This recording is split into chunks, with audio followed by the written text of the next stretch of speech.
خوفزدہ ہونے کی ضرورت نہیں ہے لڑکیوں، میں نے ان سے کہا اور وہ اچھل پڑی۔ ان کے لیے میرا بولنا بھی حیرت انگیز تھا، کیونکہ اب تک میں نے ان کی زبان سے لا علمی ظاہر کی تھی۔ میں نے صرف ان لوگوں کو قتل کیا ہے جو مجھے قتل کرنا چاہتے تھے، اس کے علاوہ میں نے کسی کو نقصان نہیں پہنچایا۔ پھر تم مجھ سے کیوں خوفزدہ ہو؟ دونوں کچھ نہ بولیں، ان کی آنکھیں حیرت سے پھیلی ہوئی تھیں۔ اس کے باوجود کہ تمہارے شہر میں میرے ساتھ اچھا سلوک نہیں کیا گیا، میں تم سے دوستی کا خواہش مند ہوں۔ تمہاری ملکہ نے مجھے زبردستی اپنے جال میں پھانس لیا تھا، میں خود اس کی طرف راغب نہیں ہوا تھا۔ ہو سکے تو اپنے شہنشاہ کو میری دوستی کا پیغام پہنچا دو، میں اپنے ساتھ ہونے والے سلوک کو نظر انداز کر دوں گا، اور اگر مجھے دوستی نہ ملی تو اسے بتا دو کہ میری دشمنی کس قدر خطرناک ہوگی۔ تم کون ہو؟ ایک لڑکی نے پوچھا۔ آسمان کا باشندہ، کائنات میں بھٹکتا ہوا تمہارے درمیان آ گیا ہوں، لیکن مہمانوں کے ساتھ تمہارا سلوک اچھا نہیں ہے۔ لڑکیاں میری گفتگو سے متاثر نظر آنے لگیں، ان کا خوف دور ہوتا چلا جا رہا تھا۔ پھر ان میں سے ایک بولی، شہنشاہ نے اگر تمہیں پناہ نہ دی تو خود اس کے لیے نقصان دہ ہوگا، وہ تمہیں زیر کرنے میں ناکام رہے ہیں۔ تم عظیم قوتوں کے مالک ہو، آؤ ہمارے ساتھ۔ اگر تم دوستی کے پیامبر ہو تو شہنشاہ کو تمہاری دوستی قبول کر لینا چاہیے۔ شکریہ، چلو، میں نے کہا، اور پھر میں دونوں لڑکیوں کے درمیان چل پڑا۔ انسانوں کا دور دور تک پتہ نہیں تھا۔ ہم ایرینا کی عظیم الشان عمارت کے عظیم الشان دروازے سے باہر نکل آئے اور پھر ایک چوڑی سڑک پر پیدل چلنے لگے۔ افسوس، بھاگنے والے سواریاں بھی لے گئے، ہمیں پیدل ہی محل تک جانا پڑے گا۔ ایک لڑکی نے کہا، محل زیادہ دور نہیں ہے۔ میں نے دور سے محل کی عمارت کو دیکھتے ہوئے کہا۔ لڑکیوں نے میری بات کا کوئی جواب نہیں دیا تھا، ویسے وہ بار بار چور نگاہوں سے مجھے دیکھنے لگی تھیں۔ سڑکیں ویران پڑی تھیں، لوگوں نے اپنے گھروں میں پناہ لے لی تھی۔ سڑک پر اکا دکا چلنے والے بھی دور سے ہمیں دیکھ کر چھپ جاتے، ان کے چہرے خوف سے سفید ہو جاتے۔ میری حیرت انگیز قوت کی داستانیں آرسانہ کے ہر گلی کوچے میں پھیل گئی تھیں۔ میں دلچسپ مناظر دیکھ کر مسکرا رہا تھا اور لڑکیوں کے قرب سے خوش بھی تھا۔ راستے میں نے ایک لڑکی سے پوچھا، تمہارا نام کیا ہے؟ بائسا، اس لڑکی نے جواب دیا۔ اور تمہارا؟ میں نے دوسری لڑکی سے پوچھا۔ آکاشا، دوسری لڑکی نے جواب دیا۔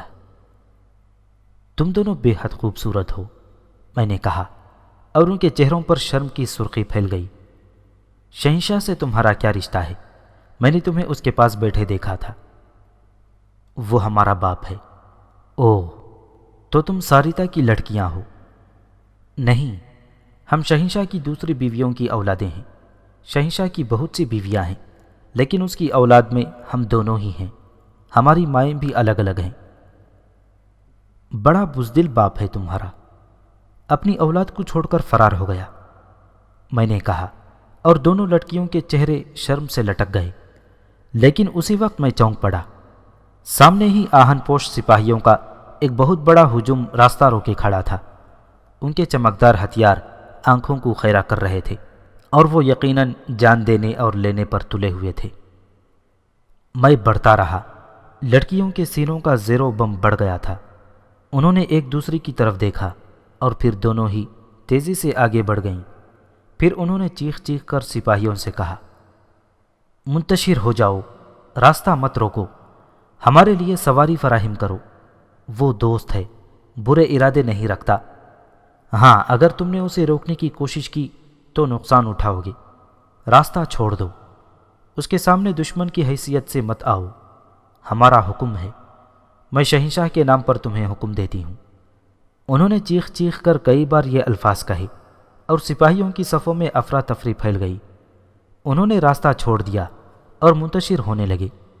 پھر ان کے عقب سے ایک ویسی ہی گاڑی نکل آئی جس میں ساریتا مجھے یہاں لائی تھی۔ سفید رنگ کی گاڑی میں گھوڑے جتے ہوئے تھے۔ بائسا نے کوچوان کو گاڑی سے اترنے کے لیے کہا اور خود گھوڑوں کی باگھیں سنبھال لیں۔ میں اور آکاشا گاڑی پر کھڑے ہو گئے۔ اور گاڑی آگے بڑھ گئی۔ آہن پوش سپاہی ہمیں دیکھتے رہ گئے۔ گاڑی کافی تیز رفتاری سے دوڑتی ہوئی محل میں داخل ہو گئی اور پھر محل کی عمارت کے سامنے رک گئی۔ ہتھیار لیے ہوئے سپاہی دہشت زدہ ہو کر ادھر ادھر ہٹ گئے تھے۔ میں سینہ تانے ہوئے محل میں داخل ہو گیا۔ دونوں لڑکیاں اب خلوص دل سے میری میزبانی کے فرائض انجام دے رہی تھیں۔ ویسے پورے محل میں سنسنی پھیلی ہوئی تھی۔ لوگ خوفزدہ نگاہوں سے ہمیں دیکھ رہے تھے، یہاں تک کہ لڑکیاں مجھے لیے ہوئے ایک خوبصورت کمرے کے دروازے پر پہنچ گئیں۔ انہوں نے دروازہ کھولا اور اندر داخل ہو گئیں۔ آؤ، ہمیں تمہارا نام معلوم نہیں، آکاشا نے کہا۔ نام؟ میرا کوئی نام نہیں ہے، جس کا جو دل چاہتا ہے کہہ لیتا ہے، میں نے جواب دیا، اور وہ الجھے ہوئے انداز میں ایک دوسرے کی شکل دیکھنے لگیں۔ اگر تم اجازت دو اور اسی کمرے میں رہنے کا وعدہ کرو تو ہم شہنشاہ سے تمہارے بارے میں بات کریں گے۔ ہم شہنشاہ کو تمہاری دوستی کا احساس دلائیں گے۔ میں اس وقت تک دوست ہوں جب تک تم لوگ میرے ساتھ زیادتی نہ کرو۔ زیادتی کے جواب میں بھی جواب دوں گا۔ تمہیں کوئی کچھ نہیں کہے گا، اطمینان رکھو، آکاشا نے کہا، اور وہ دونوں باہر نکل گئیں۔ ان کے چلے جانے کے بعد میں نے کمرے کے ماحول کو دیکھا۔ بڑا خوبصورت کمرہ تھا۔ غاروں میں رہنے والے اس حسین جگہ کا تصور بھی نہیں کر سکتے تھے۔ بے شک یہ لوگ ترقی کی راہ میں گامزن تھے۔ مجھے ان ذہین لوگوں کی مدد کرنی چاہیے تھی جنہوں نے زندگی کو اس قدر حسین بنا دیا تھا، لیکن یہ ظالم تھے۔ یہ پہاڑ والوں سے زندگی کا حق چھین کر انہیں اپنا محکوم بنانے کے خواہش مند تھے، حالانکہ وہ بھی ان جیسے انسان ہی تھے۔ یہ بات درست نہیں تھی۔ یہ خود کو افضل کیوں سمجھتے تھے؟ یہ غاروں اور پہاڑوں والوں کو بھی خود میں شامل کر کے ترقی کی منازل کیوں نہیں طے کرتے تھے؟ یہی بات ناقابل برداشت تھی، اور یہی بات مجبور کرتی تھی کہ میں ان کے خلاف کام کروں، تاکہ میرے دوست باروک اور اس کے ساتھیوں کو بھی زندہ رہنے کا حق مل جائے۔ بہرحال میں نے ان سے وعدہ کیا تھا۔ وہ لوگ مجھ سے آس لگائے بیٹھے ہوئے تھے۔ میں انہیں دھوکہ نہیں دے سکتا تھا۔ ہاں، اگر صلح کی کوشش ہو سکتی ہے تو ٹھیک تھا۔ اگر یہ لوگ خلوص دل سے باروک اور اس کے ساتھیوں کا حق بھی قبول کر لیتے تو ٹھیک تھا۔ یہ خیال میرے ذہن میں آیا تھا پروفیسر، لیکن یہ میرا اپنا خیال نہیں تھا۔ ارتقاء کی منازل قدم با قدم طے ہو رہی تھی۔ انسان کو انسان سے ہمدردی ہوئی جا رہی تھی۔ سیاست کی ابتدا ہو چکی تھی۔ بڑی طاقت چھوٹی طاقت کو محکوم بھی رکھنا چاہتی تھی، لیکن اسے حقوق دلوانے کے لیے بھی طاقت سے ہی کام لیا جا سکتا تھا۔ انسان وہی سب کچھ سوچ رہا تھا جو اسے سوچنا چاہیے تھا۔ ذہن کے اندر دریچے کھل رہے تھے، نئے نئے خیال آ رہے تھے، اور انہیں عملی جامہ پہنانے کی قوت بھی پروان چڑھتی جا رہی تھی۔ میں اس کمرے کے آرام دہ فرش پر دراز ہو گیا۔ یہاں سکون ہی سکون تھا۔ مجھے یہ دنیا بہت پسند آئی تھی۔ میں ان عقل مند لوگوں کی عقل و دانش کو دل ہی دل میں سراہ رہا تھا، لیکن ان کی طرف سے میرے دل میں کدورت بھی تھی، اور بعد میں ظاہر ہو گیا پروفیسر کہ وہ لوگ ذہین ضرور تھے، لیکن ان کی ذہانت نے ان کے ذہنوں کو غرور سے پراگندہ کر دیا تھا۔ وہ خود کو دوسروں سے برتر سمجھ کر زندگی گزارنا چاہتے تھے، اور یہ فطرت میرے یا کسی کے بدلنے سے نہیں بدل سکتی تھی۔ یہ فطرت آج تک نہیں بدل سکی پروفیسر، اس وقت بھی نہیں بدلی تھی جب میں آخری بار سویا تھا۔ کیا اب انسان میں کچھ تبدیلیاں ہوئی ہیں؟ اس نے سوال کیا، اور آرسانہ کے طلسمی ماحول سے نکلنے میں پروفیسر اور ان کی لڑکیوں کو کافی دقت پیش آئی۔ اس نے کئی بار ان سے اپنا سوال دہرایا تو وہ چونکے۔ کیا کہا تم نے؟ پروفیسر نے سوال کیا۔ اوہ، شاید تم آرسانہ میں تھے، اس نے مسکراتے ہوئے کہا۔ ہاں، میں اس کمرے میں تمہیں فرش پر دراز دیکھ رہا تھا۔ میں اس دنیا میں کھویا ہوا تھا جس میں تم موجود تھے۔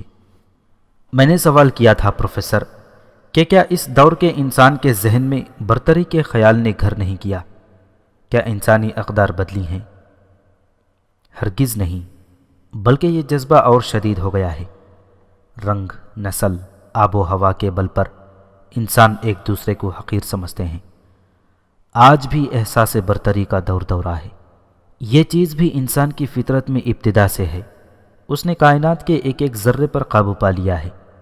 وہ نئی نئی ایجادات کرتا ہے، عقل و دانش کی بلندیوں پر پرواز کر رہا ہے، لیکن خود وہ کیا ہے وہ آج تک نہیں جان سکا۔ یہ راز فطرت ہے جسے حل کرنے کی کوشش کے باوجود انسان اس سے ناواقف ہے۔ اگر وہ خود کو پہچان لے تو اس کائنات میں عظیم تبدیلیاں واقع ہو جائیں۔ بہرحال مجھے کافی دیر گزر گئی، تب میں نے اس دروازے کے باہر قدموں کی چاپ سنی۔ پہلے آکاشا اور بائسا ہی اندر داخل ہوئی تھی۔ بزدل شہنشاہ نے خود اندر داخل ہونے کی جرت نہیں کی تھی، لیکن جب لڑکیوں نے اسے اندر آنے کی دعوت دی تو پہلے 2 بوڑھے، اس کے پیچھے 4 مسلح جوان اور پھر شہنشاہ اندر آیا۔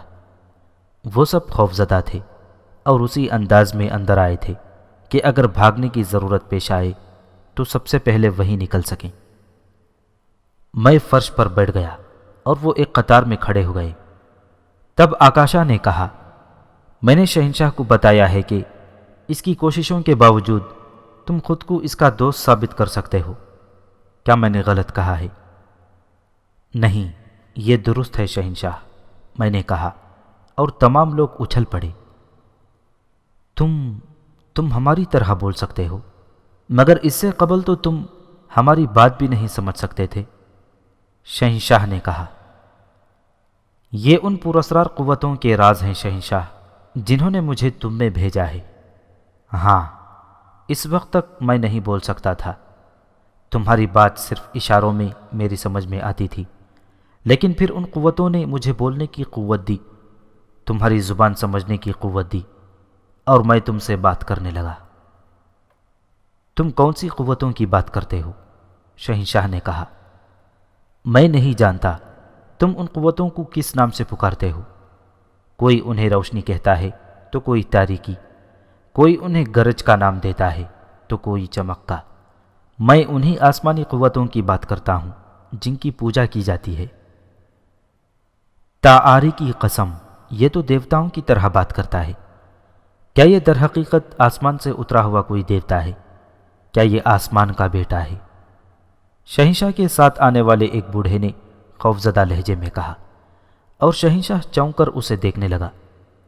ہاں، یہ آسمان کا بیٹا ہے، ورنہ زمین پر کون سی ایسی نسل موجود ہے جو بیک وقت 3 شیروں کو ہلاک کر دے، جس کے سامنے درجنوں ہتھیار بند لڑا کے بے اثر ہوں۔ یہ آسمان کا بیٹا ہے، یہ آسمان کا بیٹا ہے۔ چاروں بوڑھے چیخنے لگے اور پھر وہ میرے سامنے اوندھے گر پڑے۔ بوڑھا شہنشاہ پریشان نگاہوں سے مجھے دیکھ رہا تھا، ایسا لگتا تھا جیسے اس نے دل سے ان لوگوں کی بات قبول نہیں کی ہو، لیکن میرے سلسلے میں وہ بے بسی کا شکار تھا۔ آخر وہ کیا کرتا میرا؟ چنانچہ آہستہ آہستہ وہ جھکا اور پھر ان چاروں کی طرح اوندھے منہ گر پڑا۔ اس کی دیکھا دیکھی لڑکیاں بھی انہی سب کے انداز میں گر پڑیں اور مجھے ہنسی روکنا مشکل ہو گئی۔ پھر سب سے پہلے بوڑھے شہنشاہ نے ہی گردن اٹھائی، کھڑا ہوا اور دونوں ہاتھ سینے پر باندھتے ہوئے بولا، ہم تجھے آرسانہ کی سرزمین پر خوش آمدید کہتے ہیں، آسمان کے بیٹے۔ ہر چند کے تیری آمد عجیب و غریب انداز میں ہوئی ہے۔ ہم نہیں جانتے کہ آرسانہ کی بے غیرت ملکہ نے تجھے کہاں سے حاصل کیا اور تو نے کیوں اس کے ناپاک جسم کو قبول کیا، جبکہ زمین کی کنواریاں تیرے لیے خوشی سے آغوش دلا کر دیتی، لیکن دیوتاؤں کی مصلحت سے تو ہی واقف ہوگا۔ وہ کیفر کردار کو پہنچ گئی جس نے دغا کی تھی، عہد شکنی کی، لیکن تیرے اوپر آسمانوں کا سایہ ہے، ہم تجھے ختم نہ کر سکے، اور یہ ہمارے بس میں نہیں تھا۔ ہم تیری آمد سے خوش ہیں، ہمارے درمیان رہ اور ہم پر برکتیں نازل کر۔ بوڑھا خاموش ہو گیا اور اس کی آواز بند ہوتے ہی زمین پر پڑے بوڑھے بھی اٹھ گئے، ان کی گردنیں جھکی ہوئی تھیں۔ جاؤ اے آرسانہ کے متبروں، عوام سے کہہ دو کہ وہ دیوتا ہے جو ہمارے درمیان آیا ہے، وہ ہمارا دوست ہے۔ اس سے خوفزدہ نہ ہو جاؤ کہ آرسانہ پر برکتیں نازل ہوں گی اور پہاڑوں کے سرکش زیر ہوں گے۔ اب کوئی آرسانہ کا ہم پلہ نہ ہوگا اور دور دور تک کی ریاستیں ہمارے زیر نگیں آ جائیں گی۔ جاؤ تیاریاں کرو کہ ہم آسمان کے بیٹے کی سربراہی میں پہلی کاری ضرب پہاڑوں کی سرکشوں پر لگائیں گے۔ چاروں بوڑھے خاموشی سے باہر نکل گئے اور بوڑھے لیکن چالاک شہنشاہ نے دونوں لڑکیوں کے کندھوں پر ہاتھ رکھتے ہوئے کہا، بلا شبہ آکاشا اور بائیسا، تم نے ہمیں صحیح راہ دکھائی ہے۔ تم نے وہ کام کیا ہے جو ارسانہ کے حق میں تھا۔ ہم تم سے خوش ہیں۔ آؤ تاکہ ہم معزز مہمان کی آسائش کے انتظامات کر سکیں۔ اس نے لڑکیوں کو دروازے کی طرف دھکیلا اور لڑکیوں نے عجیب انداز سے میری طرف دیکھا، پھر وہ مسکراتی ہوئی باہر نکل گئی۔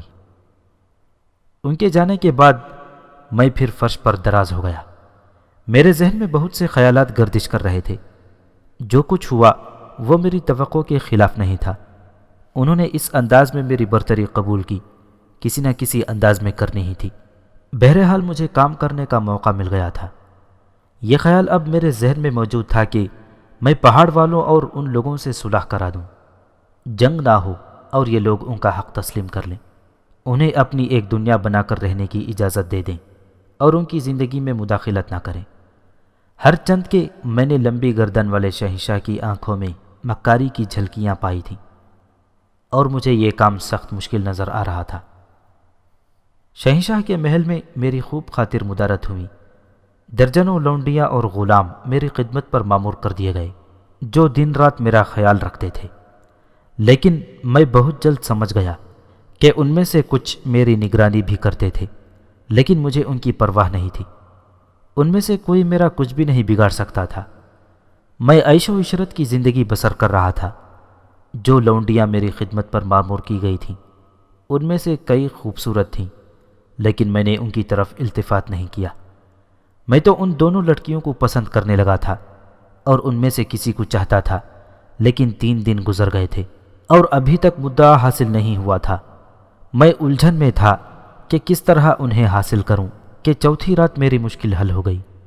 لڑکیاں اس دوران 2 مرتبہ میرے پاس آئی تھیں، لیکن خران شہنشاہ ان کے ساتھ ہوتا، اس لیے میں دل کی بات نہیں کہہ سکا تھا۔ چوتھی رات جب شہنشاہ مجھ سے ملاقات کر کے واپس جا چکا تھا اور میں کھانے وغیرہ سے فارغ ہو چکا تھا کہ بائیسا میرے پاس آئی۔ بظاہر وہ میرے پاس شہنشاہ کا پیغام لائی تھی، لیکن حقیقت یہ تھی کہ اس رات شہنشاہ محل سے باہر تھا اور بائیسا کو موقع مل گیا۔ اتنی رات گئے میں بائیسا کو دیکھ کر خوش ہو گیا۔ وہ شرمائی سی تھی۔ کیسے آنا ہوا بائیسا؟ میں نے اس کے شرمائے ہوئے چہرے کو دیکھتے ہوئے پوچھا۔ میں نے پہرے داروں کو بتایا ہے کہ میں تمہارے لیے شہنشاہ کا پیغام لائی ہوں، اس نے مترنم آواز میں کہا۔ اور حقیقت کیا ہے؟ میں نے پوچھا۔ حقیقت یہ ہے کہ میں تمہیں بتانے آئی ہوں، شہنشاہ میرا باپ ایک کینہ پرور شخص ہے۔ اس نے دل سے تمہیں قبول نہیں کیا ہے، وہ تمہاری طرف سے مشکوک ہے، وہ تمہیں آسمان کا بیٹا تسلیم نہیں کرتا۔ اس کا خیال ہے کہ تم کوئی زمینی مخلوق ہو جو بے پناہ طاقتور ہے، اور اس طاقت نے تمہیں مافوق الفطرت بنا دیا ہے۔ وہ دھوکے سے تمہاری آزمائش کرنا چاہتا ہے۔ یہ بات وہ اپنے خاص مشیروں سے کر رہا تھا۔ میں نے سن لی اور تمہیں بتانے کے لیے بے چین ہو گئی۔ اسے اجازت ہے بائیسا، جو دل چاہے کرے۔ وہ پہلے بھی ناکام رہا ہے، آئندہ بھی ناکام رہے گا، لیکن میں پوچھ سکتا ہوں کہ تم نے مجھے اپنے باپ کی سازش سے کیوں آگاہ کیا؟ تم خود بھی اس سازش میں شریک کیوں نہ ہو گئیں؟ میں نے اس کی تھوڑی کو انگلی سے اٹھاتے ہوئے کہا۔ اس کی برق پاش آنکھیں جھک گئیں، پھر اس کی پنکھڑیوں جیسے ہونٹ ہلے۔ کیونکہ میں تمہیں پسند کرنے لگی ہوں، تمہیں بے پناہ چاہنے لگی ہوں، اس نے کہا، اور اس کا سر میرے سینے سے آ لگا۔ میرے روئے میں مسرت کی لہریں دوڑنے لگیں۔ وہ ہو گیا تھا جو میں چاہتا تھا، اور میں اسے سینے سے لگائے فرش پر بیٹھ گیا۔ اس نے اپنا سر میری آغوش میں رکھ دیا تھا۔ اگر تم مجھے پسند کرنے لگی تھی بائیسا، تو پھر یہ 3 دن مجھ سے دور رہ کر کیوں گزارے؟ میں اس کے حسین جسم کو دیکھتے ہوئے بولا۔ شہنشاہ نے خاص طور سے ہماری نگرانی شروع کرا دی تھی۔ تم نہیں جانتے وہ کس قدر چالاک ہے۔ اس کا خیال تھا کہ چونکہ ہم تمہیں ساتھ لے کر آئی ہیں، اس لیے ہمارا تم سے خاص تعلق نہ قائم ہو گیا ہو۔ اس کا خیال درست ہی تھا بائسا، میں بھی اسی وقت سے تمہیں پسند کرنے لگا تھا جب میں نے ارینا میں اترتے وقت تمہیں شہنشاہ کے قریب بیٹھتے ہوئے دیکھا تھا، میں نے کہا، اور اس کی آنکھوں میں مستی بھر آئی۔ اس نے بے خود ہو کر خود کو میرے سپرد کر دیا اور میری دیرینہ آرزو پوری ہو گئی۔ آرسانہ کی حسیناؤں کے لیے میں یہاں آیا تھا، لیکن راستے میں ملکہ ساریتا مل گئی۔ درمیانی عمر کی وہ عورت بہت زیادہ پرکشش نہیں تھی، تاہم عورت ضرور تھی۔ وقتی طور پر میں نے اسے قبول کر لیا تھا، لیکن میری طلب برقرار رہی تھی، اور آج وہ خواہش بھی پوری ہو گئی تھی۔ صبح ہونے تک بائسا میرے ساتھ رہی، اور پھر اس نے رخصت کا پروگرام بنا لیا اور کہا، میں نہیں جانتی کہ اب تم سے دور رہ کر میرا وقت کس طرح گزرے گا، تاہم جس وقت بھی موقع مل سکا میں ضرور آؤں گی۔ موقع جلد ملے گا، تم فکر مت کرو، میں نے کہا، اور وہ چلی گئی۔ لیکن شہنشاہ اس رات بھی واپس نہیں آیا تھا۔ چنانچہ بائسا پہرے داروں کو رشوت دے کر میرے پاس آئی۔ اس رات وہ مجھ سے بہت بے تکلف تھی اور اپنی بے پناہ خوشی کا اظہار کر رہی تھی۔ اس نے دیوتاؤں سے دعا مانگی کہ شہنشاہ کافی دنوں تک واپس نہ آ سکے، لیکن اس نے ایک اور بات کہی جو میرے لیے خاصی دلچسپ تھی۔ اس نے بتایا کہ پچھلی رات کو اس کی آمد کی اطلاع آکاشا کو مل گئی تھی، اور یہ بھی پتہ چل گیا تھا کہ میں رات بھر تمہارے پاس رہی ہوں۔ بائسا نے بتایا کہ آکاشا اس کی بہن کے علاوہ ایک رازدار دوست بھی ہے۔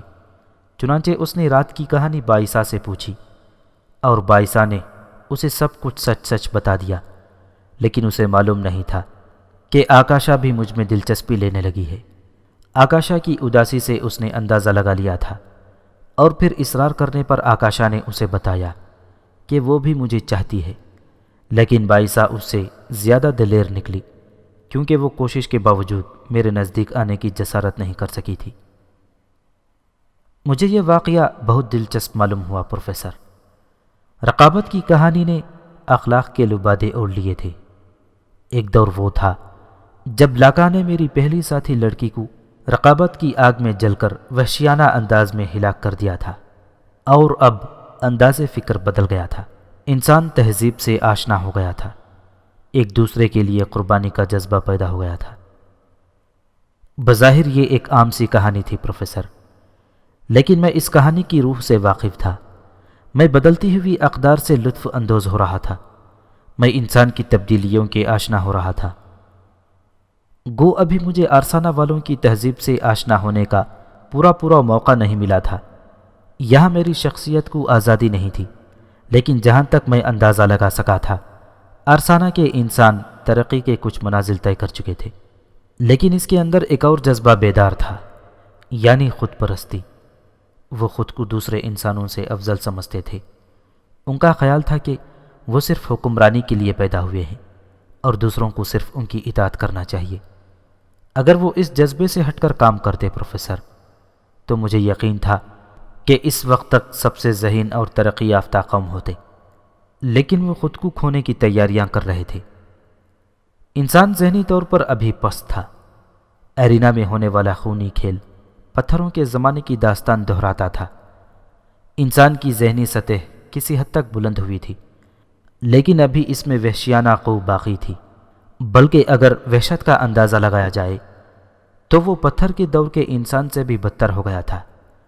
پتھر کے دور کا انسان صرف اپنی بقا کے لیے وحشت و بربریت کے کھیل کھیلتا تھا، لیکن اس دور کا انسان بے وجہ بھی اس کھیل سے لطف اندوز ہونے کی حس رکھتا تھا۔ میں نے اپنی دوسری کتاب میں اس دور کے انسان کے بارے میں تفصیلات لکھی ہیں، اور اسی دور میں میرے ناقص ذہن نے اندازہ لگا لیا تھا کہ اگر انسان اسی راہ پر چلتا رہا تو وہ ترقی کی راہوں پر کہیں سے کہیں نکل جائے گا، لیکن وہ وحشیانہ خوب و جواس میں ابتدا ہے، اور یہ حقیقت اسے سب کچھ بنا دے تو انسان نہ بننے دے گی۔ ترقی کے انتہائی منازل طے کرنے کے بعد بھی اس کے مسائل برقرار رہیں گے۔ یہ ترقی اسے سب کچھ دے دے گی، لیکن سکون و اطمینان کی دنیا سے بہت دور کر دے گی۔ اور تاریخ مشاہد ہے پروفیسر کہ میری پیش گوئی حرف بہ حرف درست نکلی۔ میں نے اس کے بعد کے سینکڑوں دور دیکھے اور ہر نئے دور کے انسان کو سکون کی منزل سے دور پایا۔ اس نے سب کچھ حاصل کر لیا لیکن سکون حاصل نہ کر سکا۔ بائسہ اس رات بھی میرے پہلو میں رہی اور پھر 2 مزید راتیں اس نے مجھے دیں۔ پھر شہنشاہ واپس آ گیا اور بائسہ اپنی جگہ محصور ہو گئی۔ میں ایک آزاد انسان جسے قیدیوں کی زندگی ایک آنکھ نہیں بھائی تھی، قید کیسے رہ سکتا تھا؟ اور اس قید سے نکلنے کے لیے مجھے کسی کی اجازت کی ضرورت نہ تھی۔ چنانچہ میں نے باہر نکلنے کا فیصلہ کر لیا۔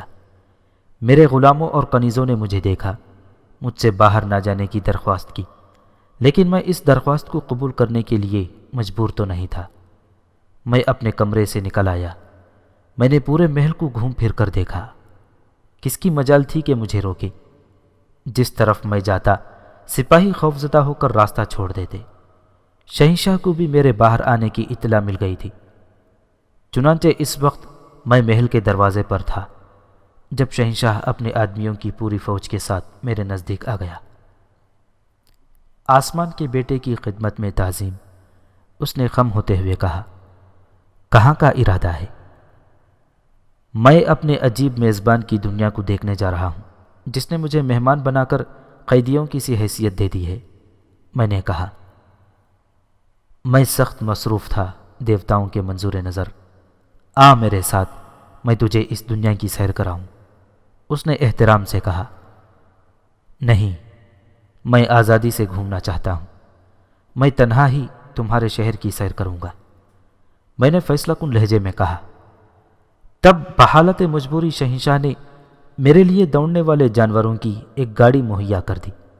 میں نے اس گاڑی کے کوچوان کو بھی ساتھ نہیں لیا تھا۔ پھر میں گاڑی کو چلاتا ہوا سڑکوں پر نکل آیا۔ پورے شہر کے لوگ مجھے دیکھنے کے مشتاق تھے۔ ذرا سی دیر میں تمام کاروبار بند ہو گئے۔ میرے گھوڑوں کو آگے بڑھنے میں مشکلات کا سامنا تھا۔ لوگ سینکڑوں کی تعداد میں مجھے دیکھنے جوق در جوق آ رہے تھے۔ بہت سی جگہوں پر میرے اوپر پھول بھی برسائے گئے۔ مجھے کھانے پینے اور تحائف اور لباس بھی پیش کیے گئے، لیکن میں نے ان کے لیے معذرت کر لی اور میری گاڑی شہر کے مختلف حصوں میں گھومتی رہی۔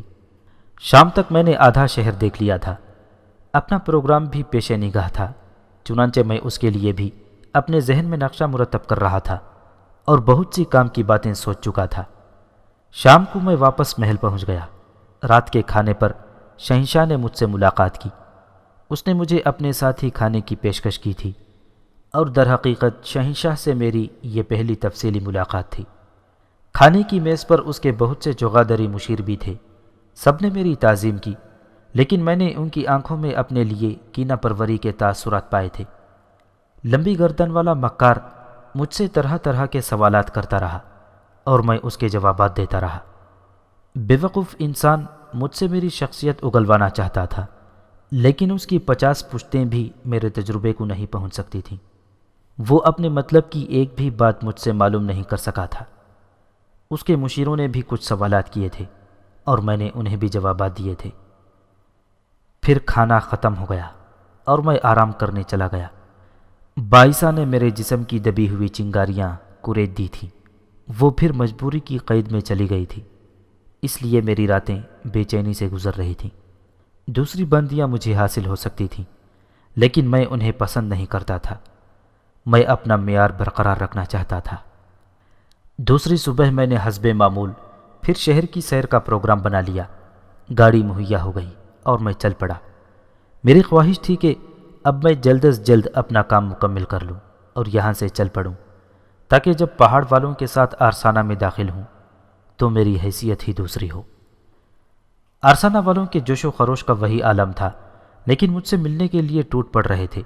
وہ مجھے دیکھتے اور حیران رہ جاتے، کیونکہ شکل و صورت میں ان سے مختلف تھا۔ اس کے علاوہ ان میں سے کچھ نے مجھے ایرینا میں لڑاکوں اور شیروں سے جنگ کرتے ہوئے دیکھا تھا، کچھ نے صرف وہ کہانیاں سنی تھیں۔ لوگوں کے ہجوم سے میں بمشکل گزرا۔ مجھے کسی پرسکون گوشے کی تلاش تھی، چنانچہ میں نے ایک سمت گاڑی دوڑا دی اور بہت تیز رفتار گھوڑوں کی مدد سے میں شہر سے دور نکل آیا۔ سرسبز علاقہ تھا، اور اس علاقے میں سبزے کی کاشت کی گئی تھی۔ اکا دکا لوگ مجھے کھیتوں میں کام کرتے ہوئے ملے۔ انہوں نے زمین کی حقیقت معلوم کر لی تھی۔ اس کے سینے میں پوشیدہ خزانوں سے واقف ہو کر وہ انہیں نکالنے میں گوشان تھے۔ بے شک یہ ذہین لوگ میرے لیے انوکھے تھے۔ میں انہیں ترقی کے لیے محنت کرتے دیکھ کر ان کی عزت کرنے لگا تھا، لیکن ان کی ایک بات سے مجھے نفرت ہوتی تھی۔ وہ پہاڑ والوں کو بھی اپنا جیسا انسان کیوں نہیں سمجھتے؟ اگر وہ انہیں بھی خود میں شریک کر کے زندگی گزاریں تو عارسانہ زیرگون جنت بن جائے۔ لیکن قرائن سے معلوم ہوتا تھا کہ وہ اس انداز میں سوچنے کے قابل نہیں ہیں، نہ ہی وہ کبھی اس کے لیے تیار ہوں گے۔ میں گشت کرتا رہا اور پھر تیز دھوپ کی وجہ سے میں ایک سایہ دار درخت کے نیچے رکا۔ میں تو ٹھیک تھا، لیکن گھوڑوں کے چہروں پر تھکن کے آثار پیدا ہو گئے تھے۔ میں اس درخت کی دلکش چھاؤں میں آرام کر رہا تھا کہ دفتن دور سے میں نے ایسی ہی ایک گاڑی آتے دیکھی جیسے میری استعمال میں تھی۔ میں سنبھل گیا اور غور سے اس گاڑی کو دیکھنے لگا۔